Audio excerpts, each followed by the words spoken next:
స్పీకర్కి కావాల్సిన మొట్టమొదటి లక్షణం ఏంటి చెప్పంటారా? యాక్టివ్గా ఉండాలి, ఎనర్జెటిక్గా ఉండాలి. నీకే నీరసం అయితే వాళ్ళకేమిస్తావు motivation?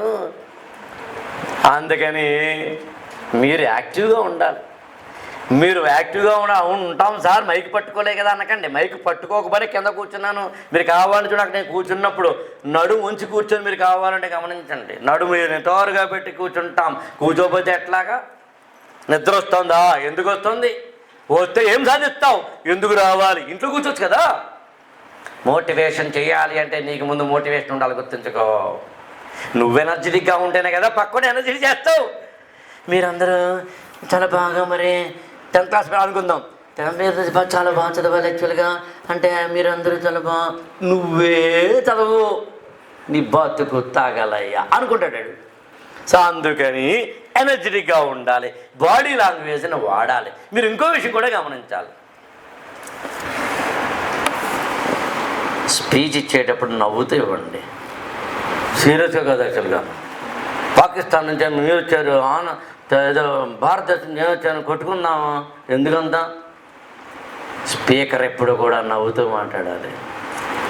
Smiling face is important, pleasant face is important. చక్కగా బొట్టు పెట్టుకుని, అంటే అలవాటు ఉన్నవాళ్ళు బొట్టు పెట్టుకుని, ఉదాహరణ చెప్తాను, బొట్టు పెట్టుకోమని కాదు, నేను పెట్టుకోలేదు కదా, దయచేసి ఇక్కడ భలే గుర్తొచ్చింది. హిందూ సోదరులు ఉన్నప్పుడు మనం మాట్లాడే కంటెంట్ ఒకలా ఉండాలి. అదే క్రైస్తవ సోదరులకు తోటి కనుక ఏదైనా పాస్టర్లకి, నా అదృష్టం వెంకటరెడ్డి గారు, ఐఎమ్ సో బ్లెస్డ్. తెలుగు నేలలో నాకు తెలిసి నా అంత అదృష్టవంతుడు స్పీకర్ల పరంగా కూడా ఉండరండి. ముస్లింలకు సంబంధించిన ఇమాములు వాళ్ళ ట్రైనింగ్ ప్రోగ్రామ్ అయిపోయిన తర్వాత పాత బస్తీలో లాస్ట్ డే ఫేర్వెల్ పార్టీ, అది ఫేర్వెల్ సర్టిఫికేషన్ కోర్సుకి చీఫ్ గెస్ట్గా వెళ్ళిన వ్యక్తిని నేను, ఇది స్పీకర్గా. అక్కడ ఒక్క పదం కూడా ఇస్లాంకి వ్యతిరేకంగా మాట్లాడకూడదు. వేదికది ఎలా మాట్లాడతావు? అయితే వెళ్ళకూడదు వేదిక అది. అక్కడ వెళ్ళి మాట్లాడినప్పుడు జకత్ అంటే ఏంటో చెప్పాలి, అక్కడ వెళ్ళి మాట్లాడినప్పుడు ఇస్లామిక్ అంటే ఏంటో చెప్పాలి, అబ్రాహమిక్ రిలీజియన్స్ అంటే ఏంటో చెప్పాలి, దానికి సంబంధించిన ఖురాన్కి వాల్యూ సిస్టమ్ అంతా చెప్పాల్సిందే. స్పీకర్ ఎప్పుడు కూడా ఆడియన్స్ని తక్కువ చేసి మాట్లాడకూడదు.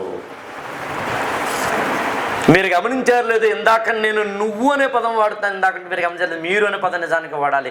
ఎందుకు మీరు అంటం లేదంటే, మీరు అంటే ఏమనుకుంటారంటే అందరికీ చెప్తున్నాడులే సార్ మనకు కాదులే అనుకుంటారు. యాక్చువల్గా నలుగురు కూర్చుంటాం ఒక టేబుల్ దగ్గర, నేను మీరందరూ అనగానే మీరు ఏమనుకుంటారంటే, అన్న ఇది మనకు కాదులే, నీకే, మనకు కాదులే, మనకు కాదు నీకు, అదే చెప్పడం కోసం. అది నేను మామూలుగా అయితే ఏదో ఉపన్యాసాల్లో అయితే కనుక ముందే నేను నీకు అంటున్నాను ఏమనుకోవద్దని చెప్పి స్టార్ట్ చేస్తాను. ఇవాళ కావాలని దాన్ని ఇప్పుడు చెప్పాను అనమాట. ఎందుకంటే నీకు అని అనకూడదు, నేను నువ్వనే అనకూడదు, మీరనే అనాలి. కానీ ఇక్కడ ఎందుకు అంటున్నానంటే, అడుగడుగున గుడి ఉంది, అందరిలో గుడి ఉంది, ఆ గుడిలో దీపం ఉంది, అది ఏ దైవం, ఒక్కొక్కరిని పట్టుకుని చెప్పాలి. కాబట్టి ట్రైనింగ్, కాబట్టి ఆడియన్స్ ఎప్పుడు తక్కువ చేయకండి, వాడు మనకన్నా గొప్పవాళ్ళు అండి. అసలు మీకు రాసి చెప్పంటారా? మీరేమనుకోనంటే, నాన్న ఏమిటంటే ఆడియన్స్ లేకపోతే స్పీకర్ ఎక్కడున్నాడా? అమ్మ మిమ్మల్ని పొగిడానమ్మా. ఆవిడ ఎలా చెప్పడు కొడతారంటే,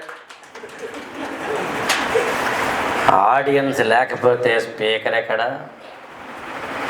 అందుకని నేను ఎప్పుడు నా ఉపన్యాసం హిట్ అయినా దానికి కారణం ఆడియన్సే అంటాను, ఫట్ అయితే మాత్రం నేను అంటాను. ఇన్నేళ్లలో మీరు నమ్మరండి, వెంకటరెడ్డి గారు ఒక్క స్పీచ్ కూడా నాది ఫట్ అవ్వలేదండి.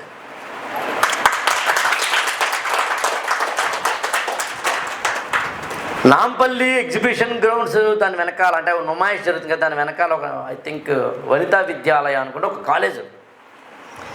ఆ కాలేజీని ఉపన్యాసం ఇవ్వడం మొదలుపెట్టా.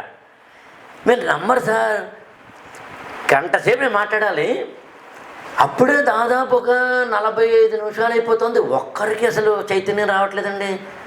అట్టర్ ఫ్లాప్ అండి, మీరు నమ్ముతారు లేదు తెలీదు. అసలు నేను ఇంకా చలించిపోతున్నాను. ఏంటి ఇంతలా మోటివేట్ చేశాను, అవ్వట్లేదే వాళ్ళు, ఎంత మాట్లాడినా కూడా ఇలాగే.